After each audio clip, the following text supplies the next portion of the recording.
can switch to a different thing and then go back to the FM.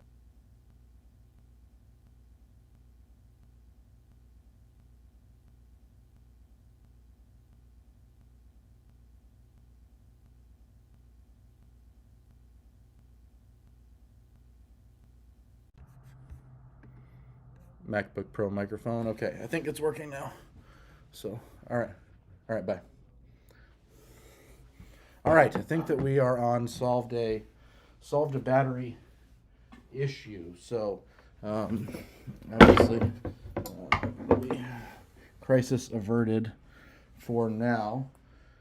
The next crisis is that Adam's laptop just gave me the. I'm gonna die soon if you don't do it. So, 1 second.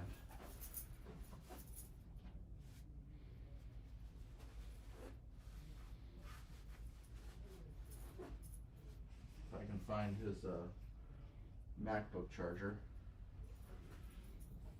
So, this might be just the Lord telling us that maybe we shouldn't go live today. I don't know. So. But you can hear me now, so Adam, if you're listening, I don't know where your MacBook charger is, so, but it says it's gonna die.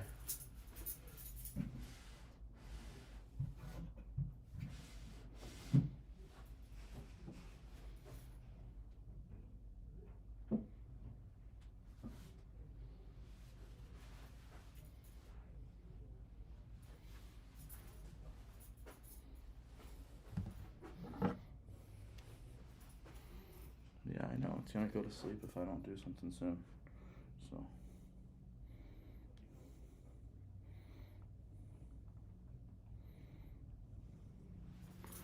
On or under his desk, all right. Let's see if we can salvage this for today.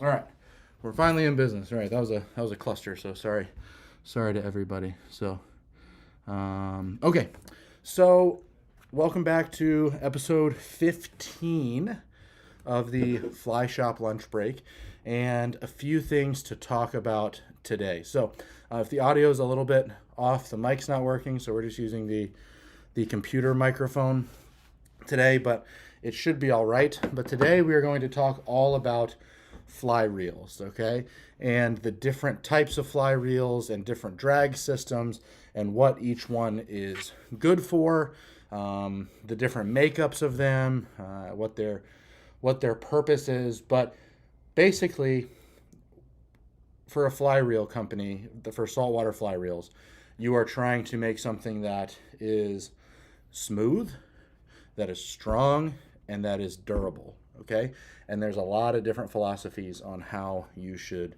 do that. So we're going to get into that, and I have a bunch of different reels that we're going to talk about as examples. But first, I'm going to crack open my mango LaCroix. If LaCroix ever does want to sponsor our lunch break, because obviously we're so famous, then I would love that. But you know, until then, I will just continue to purchase them. So, a couple things. Brandon mentioned it last week. I wasn't here with you guys. I was off last Wednesday, but our new Tailwater taper fly line is here, and so I want to show you guys a little something about it, and we're gonna try this new web page feature that Adam has on here, but. I am really excited about this new fly line. So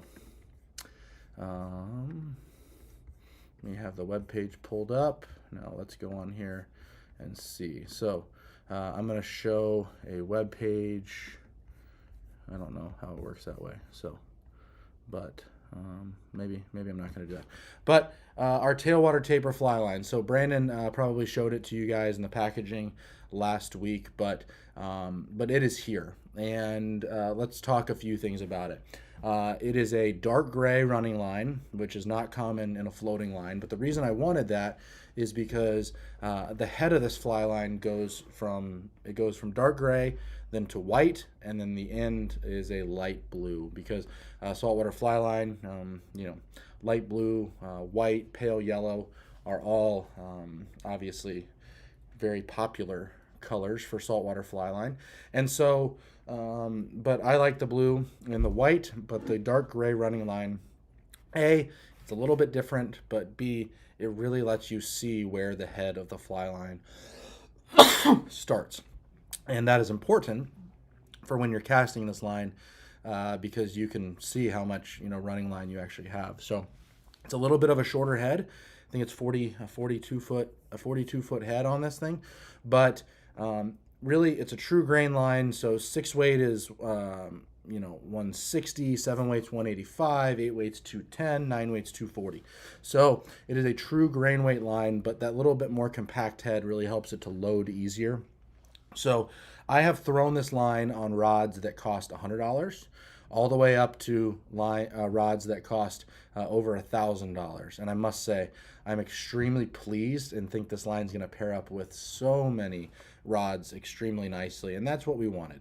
Okay, we designed a line that is a technical performance line. So if you're somebody that is serious into sight fishing and into the saltwater fly game, this line is for you. But if you're someone that's new to fly fishing, this is a line that's going to be for you too, because if you get into those really heavy overweighted fly lines when you start, what that can do is that can really cause bad habits in your casting, because those lines might be a little bit easier to load, but they're not easy to carry line through the air. So and when you're sight fishing, carrying line through the air is important, because that's what really helps you to deliver your fly softly and delicately. So when that redfish is tailing, you really don't want to be shooting 30 feet of fly line and then have it land and slap the water. What you'd rather do is, if it's a 50-foot cast, well, get 40 feet of line out of the rod tip, and then you're just setting it down, because your leader is going to be 10 feet or so. So really, you're getting it out there, and then you're just setting the fly line down. So we get some maybe we'll do some casting stuff sometime on here and talk about it. But I always get the comments on our rod review videos. My favorite comments are like, "Someone teach this guy how to cast," and "This guy sucks at casting." Well, in the trout game, you literally can just go from like 11 to 1, 11 to 1, 11 to 1, okay? But in the saltwater game, you got to get your line back behind you, okay? So it is a little bit more of a 9 to 3, but it's not a 9 to 3 this way. It's a 9 to 3, okay? And you're still stopping, but what that allows you to do is that allows that line to straighten out in the air and then set down, which is something that, is extremely important for getting line speed. And, those comments hurt my feelings, because I take great pride in my casting, and think that maybe my fundamentals aren't perfect, but if you want to fly somewhere, I can put it there. So, and this line is something that I think is going to help a lot, just with if you're making here's the thing, in this area, throwing 70 feet to a redfish that's tailing, or that's pushing down a flat, is normal, and throwing 20 feet to a fish that's up underneath the mangroves is normal. And you can't just you don't just want to switch setups and everything like that to do that. So a line that is a little bit shorter head, so it can load at short distance, but is still true grain weight, so you can carry and throw a lot of line, is just something that was important, and something that redfish taper lines don't allow you to do, because those are designed for more Louisiana style, South Carolina style red fishing, where it's bigger flies, because it's a lot bigger fish, dirty water, but it's big flies, short shots, and bonefish lines just aren't always the easiest to throw, quite honestly. So what we did was this line is very similar to a bonefish line. It just has a little bit more beef at the front, but again, still true grain weight, still can carry it through the air. So pick yourself up a spool. It is called the Tailwater taper, and there's a full description on there, and it kind of tells you a little bit more about what I did, or about what I like I just said. But I think you're going to be really happy. It's the Rio Elite core and coating. So it is a low stretch braided monofilament core with a hard tropical saltwater coating. But I'll tell you guys, I fished this on Saturday, and the water temperature was in the 50s, and the air temp was also in the 50s. And all fly lines, saltwater fly lines, get a little bit stiffer in that cold weather, but I didn't really have any issues with the line at all. So, and if I did have an issue, it was because it was the first time it was out and hadn't really been stretched great. It wasn't because there's anything wrong with the line. So, fly reels. Okay, let's get into the meat and potatoes of what we're going to talk about today. So, I have a big pet peeve in the fly fishing YouTube the thing that so many of us do. Some better than others, obviously. Some much more popular than others. But hey, we're getting started and we're seeing where this thing can go. But I like to be honest with you guys. So I like to tell you what I like. I like to tell you what maybe I don't like. But just because I don't prefer something doesn't mean that it's bad. Okay? We don't carry anything in the shop. Everyone says, "Oh, you're so positive on your videos about stuff." Well, of course I am. Like I want to be graceful about it because these are companies that are trying to make a living and trying to make money themselves. But B, we don't carry anything. If I don't think that a product is quality, we don't carry it. And that goes from rods that are entry level all the way up to rods that are $1,300. That goes from reels that are entry level all the way up to reels that are $2,500. And so but I do have my preferences, and I haven't been shy about it. I mean, you guys can see what's on the wall behind me over here, and those are my preferences. But just because that's what I choose to use doesn't mean that everything else sucks or everything else is bad. And because quite frankly, we wouldn't have it if we didn't believe in the quality of the product. We just wouldn't carry it. And so we're going to talk about reels today, and I'm going to talk about saltwater reels today. All right, one of my pet peeves. I said that, and then I add straight away. Somebody that travels to fly fish in saltwater twice a year should never be telling you about the durability of a saltwater reel. That's just my opinion. That'd be like me trying to tell you that my waders are extremely durable. Well, my waders should be durable because I wear them like twice a year. So, I don't feel like I'm qualified to speak on the durability of waders and wading boots because I use them like once or twice a year. In the same way, someone that travels like twice a year to saltwater fly fish should not be talking about the long-term durability of a reel or a rod for that matter. But because if a reel can't hold up to every reel that's out there should be able to hold up to 2 days or two saltwater trips a year. You know what I mean? It's the day in, the day out. We live close enough to the water that there's salt in the air here, right? Our grills, if you have an outdoor grill, you are lucky if you can get like 2 or 3 years out of it because just the salt in the air where we live just makes everything that sits outside rust. And so that's a pet peeve. That's me whining. But I'm not gonna say any shops or any people's names. It's just a big pet peeve of mine. Like you aren't qualified, in my opinion, to talk about the long-term durability of a saltwater specific product, in my opinion. So, but hey, maybe I'm wrong, and maybe I sound like a complete by saying that, but it's just a pet peeve of mine. So I'm just sharing how I feel with you guys. So what we're going to talk about today, though, specifically with fly reels, is the drag system, and that is probably the biggest discrepancy among the nice-ish to not nice-ish, but expensive-ish and up fly reels. So we have reels here ranging from I grabbed some of the crazy colors, so they're more expensive. But this isn't necessarily like entry-level reels, although I will mention some entry-level reels. But this is more along the lines of, that mid to upper price range. But this isn't really about that. It's about just the different types of drags. And so I just grabbed the reels that have a bunch of different types of drags, and we'll talk about what they are and talk about what it means and what they do and what they're supposed to be good at and what they might not be so good at. But again, at the end of the day, all the products that I'm going to show you today we sell, because even though maybe it might not be what we use every day, we prefer them, and we feel like they're going to stand up to what our unique set of saltwater circumstances carries, okay? So with that, oh, I like the mango.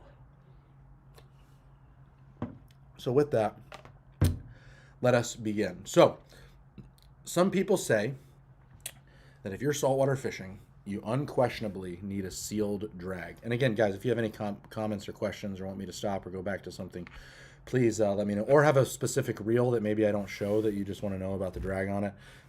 Chances are we have it or have had it, or I know enough about it to be dangerous that I can tell you some about it. So if you're curious, just let me know. But some people will tell you that you have to have a sealed drag. And I will tell you that that is probably one of the most grossly misused ideas in the saltwater fishing game. You do not need a sealed drag, okay? Most saltwater fly fishermen grew up spin fishing, and I promise you, unless it was a Van Staal, every single saltwater spinning reel is not fully sealed. They're not. And what you have to do with those is you tighten the drag and rinse it, loosen the drag to store it, and it's fine. Maybe grease it up every once in a while, but they are not sealed. Okay? Now, that doesn't mean that sealed drags aren't good. They don't have their place, and they're very convenient. And I'm going to show you a bunch of different sealed drags as well. But you do not need a sealed drag reel for saltwater. Okay? Now, there's some not sealed drag reels that might not be great for saltwater because they're not made to stand up. They're made for trout fishing. They're not made for saltwater fishing. But you don't need a sealed saltwater reel, and you can dunk a unsealed saltwater reel, and as long as you rinse it and take a little bit of care of it, that's fine. So I just wanted to start off by saying that you do not need a sealed drag, whether it's cork or not. You do not need a sealed drag reel for saltwater. So I'm just going to throw that out there.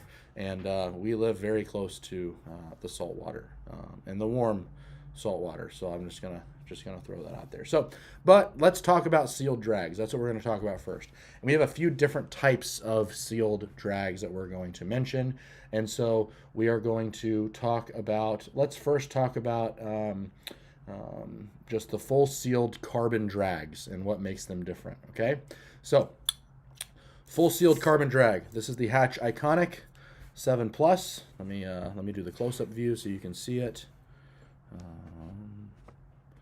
Not registering, so close up again. Nope, it's frozen. So this is the Hatch Iconic 7 Plus. This is the Jolly Roger edition, and it's cool. But they make these reels outside of the Jolly Roger edition. They make just the regular clear color, clear and blue, clear and black, clear and red, and then they make in a black as well. But again, beautiful reels and some of the most popular sealed drag reels on the market. Okay, Hatch Iconic 7 Plus. So what does a sealed drag reel mean? Well, this reel you take apart by unscrewing the spool cap.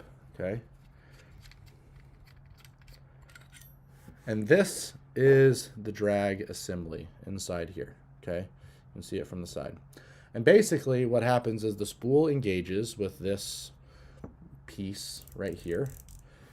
You can see there's little teeth cutouts in the spool, and that matches with the teeth that are on that. So that's how you are able to do it, because basically what is happening is the spool engages with that, and when you tighten the drag, they are tightening this piece, how fast or slow or how easy or hard it is to do that. So this is a full carbon drag, Okay, I'm sure it has some stainless pieces in there, but it's a carbon drag. So if I tighten it, this now is basically locked in place. I tightened it all the way down. If I loosen it all the way up, this turns extremely easily. So this is a sealed, fully sealed carbon drag, okay? Positives to these. They're maintenance free. You do not want to open this. If you try and open it, it can void the warranty, okay? This is fully machined in. This isn't a separate piece. So there's no, well, I guess it is a little bit of a separate piece, but it's sealed, so there's no water that can get in there. And so, you know, that is a positive for it. Then the water is supposed to obviously get in there. So maintenance free, okay? Don't have to worry about it. Don't have to think about it. And, you know, again, one of the nicest sealed drag reels in the market. We're going to talk about some others. But the hatch, okay, what they've done is they have made the footprint of this drag system much bigger. And what that helps with is not just strength, but it helps with heat dispersion. All right. So heat dispersion is one of those things like that very few fish are going to give your equipment the abuse that it would need, really solid heat dispersion, but it doesn't hurt to have it. So really the fish that this would be an issue with maybe are bonefish, our permit, our tarpon, are fish that are going to take really fast and long runs. So redfish is going to be more of a bulldozing type thing. And you know, snook, same thing. Snook don't normally take like a 150-yard run just without jumping or anything like that. Where like a bonefish, when you hook it, is going to turn around and swim as fast as it can the other way for, you know, 100 or 150 yards. And when there's friction, science class, creates heat. Okay, and with a sealed drag, there's nowhere for the heat to escape. So what they do though is they make these drag assemblies bigger so that it can help the heat to disperse across the drag plate and not have it concentrated in such a small area. So hatch, full carbon, full sealed drag system. That is the first reel that we're going to talk about.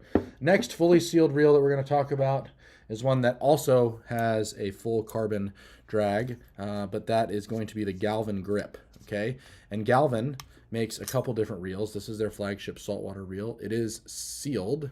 So again, the spool is engaging with this little thing. It's going to be hard to see, but there's like, it's like on the inside here, there's like little notches that engage with the spool, and kind of cool how that happens. The spool cap stays right here. So you never have to worry about, you know, losing that or anything. But this is another fully sealed carbon drag, okay? Again, looks like it's about the similar size of that hatch, but the difference is, you know, this is going to have some ceramic, you know, in it as well. And so that's just going to help with the drag smoothness. And again, fully sealed carbon drags are known for being smooth, known for having low startup inertia, known for all that sort of stuff, and then being maintenance free. That is probably the biggest positive to a sealed drag saltwater reel, is that they're maintenance free. So but if something were to happen to the reel, and if water were to get into that drag assembly, you are screwed, because none of the stuff that's inside there is made to stand up to saltwater, because it wasn't designed to ever have to touch saltwater. It was designed to be sealed. So if the drag on either of these were to fail, you are kind of screwed. So again, 2 fully sealed reels, full carbon drags, both made in California, actually. I didn't even think about it, but yeah, both made in California, actually. And again, 2 really solid choices if you're looking for a full sealed carbon drag. And that is the Hatch Iconic and the Galvin grip. All right. So the next that I'm going to show you is another full carbon drag reel, but it's a little bit different. All right. This is not a reel for everybody, but a reel that a lot of people are curious about, even if you never plan on getting one. And that is the Mako. Okay. the Mako reels. They're beautiful. That's their new black and gray camo that they have. This is the 9600. So this is their 11, 12 weight reel, and then they have their big one, which is like a 12 plus. But if you're thinking like, this is their 9600. So if you're thinking T-bar models, this is Gulfstream. All right. So the Mako is another full carbon, full sealed drag. And what you're going to see on the Mako that I just want to show you, that you notice right away, and probably I'll do a side by side, because the hatch actually has a pretty big footprint in their drag assembly. But how big the drag assembly is compared to the hatch. All right, and this isn't just in the 9600. This is in all their reels. Okay, so it's not like I'm comparing apples to oranges. All right, so that is the Mako, how big the drag assembly is, and so this is a plunger style sealed carbon drag. Okay, and what that allows them to do is that allows them to set this, because basically some reels don't have a lock stop. You're kind of just, the max drag is basically as hard as you can twist it, where they have the actual max set on this. And so we're in free spool right now. All right, but if you watch my finger, I do one circle and I'm at full drag. And I don't know exactly what the full drag is on it number wise, but it is plenty. I will say that. It is a lot. And so that is what that plunger system allows them to do. So this is another full sealed carbon drag, but it's set up differently, and you can see they are really trying to fight the heat dispersion problem by how big the how big the drag footprint is. So Mako, again, this reel's $2,165. Okay, so not for everybody. Okay, not trying to sell you a Mako, just trying to tell you something about it that's unique. Another reel that has this type of drag system, again, I'm not saying they're the same, but it's similar, and that plunger system is the Sage Thermo and the new Sage why am I drawing a blank right now? But the new Sage Enforcer, okay?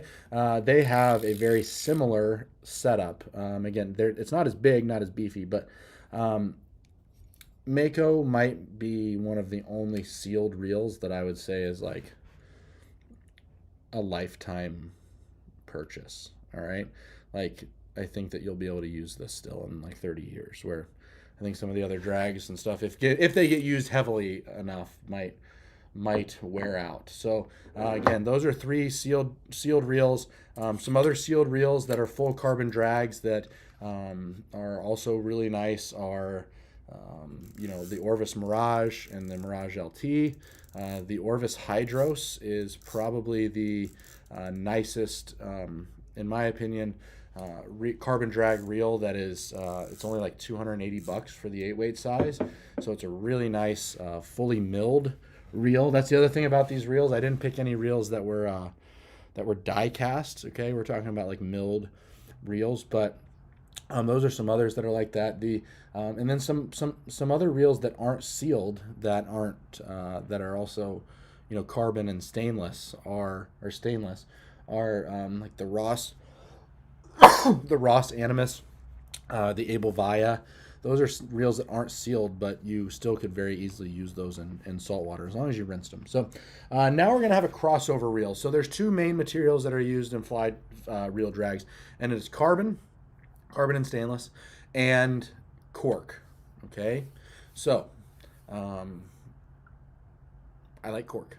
So, but there's a reel that says, why don't we use both? And it is one of the only reels that does both. So let's do that as kind of a transitional reel.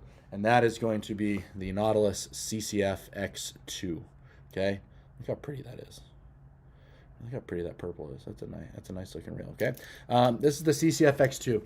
Nautilus in the CCF range has the same exact drag from the 6.8 up to the Silver King. And the CCF, what does CCF stand for? Okay, so this is the drag assembly. It kind of blends in. Maybe I should have grabbed another different color, but you can see it attaches right there. And this is a fully sealed reel, but this has rings of cork and of carbon fiber in it. So what the claims on this reel are, and I can say as someone that has used these quite a bit, they give you all the benefits of a sealed carbon drag with all the smoothness and heat dispersion properties of cork. Okay, and this is a maintenance-free reel that has cork in it. And so this is the CCFX2 from Nautilus. This has 30 pounds of drag, but this doesn't have a hard stop. You're kind of just limited by how much your strength and how hard you can do it. But they have a video where they lock this thing down and they tie 50-pound mono to it, and they lift up a 30-pound piece of aluminum with it, and so it's a lot of drag. So this is the Nautilus CCFX2, again, cork and carbon fiber. So this is like a crossover, if you will, someone that uses both materials in their drag, and that's what makes this unique and different, but also what helps with the performance of this reel, because again, you get all of the great properties of having a sealed maintenance-free carbon drag, but all the positives of having a cork, which we're going to get into now. So cork drags. Let's nope, one more before we talk about cork. So this is an unsealed saltwater, not cork drag reel, and this one is unique. So this is the Siegler XBF. Okay, this is the extra big fly, but again, all the drags are the same on these, from the small fly up to the XBF. And here's something that you don't see on any of these other fly reels. Yeah, you see a drag knob there, but you see a lever drag there. So you can preset your max drag, very similar to like a lever drag conventional reel, if you will. It's actually the same thought. You preset your max drag, and so then if you want more drag, you can make this go to where you need it. And if you need to, say the fish gets around a piling or something, you can come off drag really quickly to let that fish run. And so this is an unsealed drag reel, and basically, it doesn't need to be sealed. Okay, this is a stainless and carbon drag system, and this has been designed for saltwater. You can see that there's grease that's on there, that's present, so that it keeps it protected from the salt. But this is a reel that is not something that's needed. It doesn't need to be sealed, and again, I think that's such a bad advice for people, is that you have to have a sealed drag reel, because you don't. And so this is the Siegler XBF, and you can see the clicker in it. I don't know if you'll be able to see it on the camera, but the clicker is exposed in this reel, and those sorts of things. And just a really unique drag design, so that that lever, if you can see it on there, that lever is what you use to add, but you use the drag knob to preset with it. So that is the Siegler, and that is how all of their drags are. So now let's move into the cork and into the cork game. Okay, cork is my preference, so I'm going to try and be unbiased, because there are some things that maybe they're lack. Right, you can't have a reel that's 100%. You can have a reel that's good at everything, but that means maybe you have to take care of it. So the two most popular carbon drags, I think, in the U.S., or cork drags, are going to be Tibor. And so this is a Tibor Everglades, and this is an Able Rove. Okay, and the Able Rove, you actually can see the cork disc in it if you look at it. But when you say cork disc, cork drag, some people don't know exactly what that means, so let me show you. It is literally a drag made of cork, like cork that you'd use for a wine bottle, but I'm sure it's a different type of cork. I don't really know, but you wouldn't want to just like cut your wine corks up and put it slap it in a reel and say, hey, that's my drag. But it's literally a cork disc in there. So all that you're doing, basically, there's not much to this reel, as you see. Like, there's nothing that can really break. And that is the positive for me to cork drags. There is nothing really that can go wrong. Even if these paws fell out, if you can see the paws up there, so like the two paws in there that engage with the cork, even if those like broke or failed or fell out, the reel would not lock up.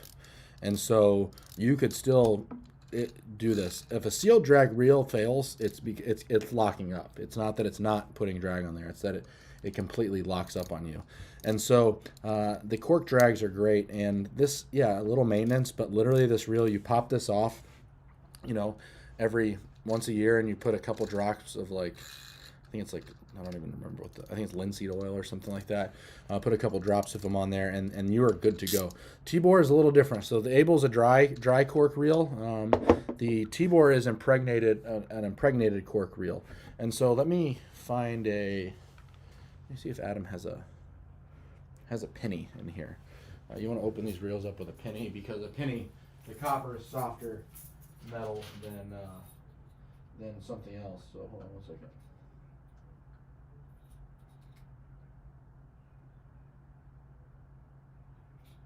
Not a penny. Hold on. I didn't think about opening this up, so 1 second. But anyways, the T-bore is a reel that is designed, that hasn't changed in decades, and partly that is because they I just don't think that they have to, but there's been more world records caught on T-bores than any other reel brand, and some people say it's outdated technology and they're using cork when there's all this great technology, but that is the Everglades and an Aqua. We do have these in stock, and the T-bore is impregnated with graphite grease. Okay, so that dark gray grease that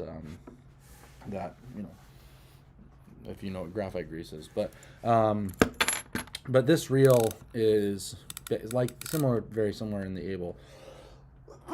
It's bulletproof, and there's nothing that really can go wrong, because there's nothing that's sealed inside. There's nothing that's that. So the pro to these is how durable they are, and there's nothing smoother than a cork drag. And so the maintenance on this is really simple. Tighten it to rinse it off, loosen it to store it, and if you were to dunk it, just take it apart and rinse it and let it dry, and you'll be good to go. But I've dunked my T-bores many a time, and they are just fine.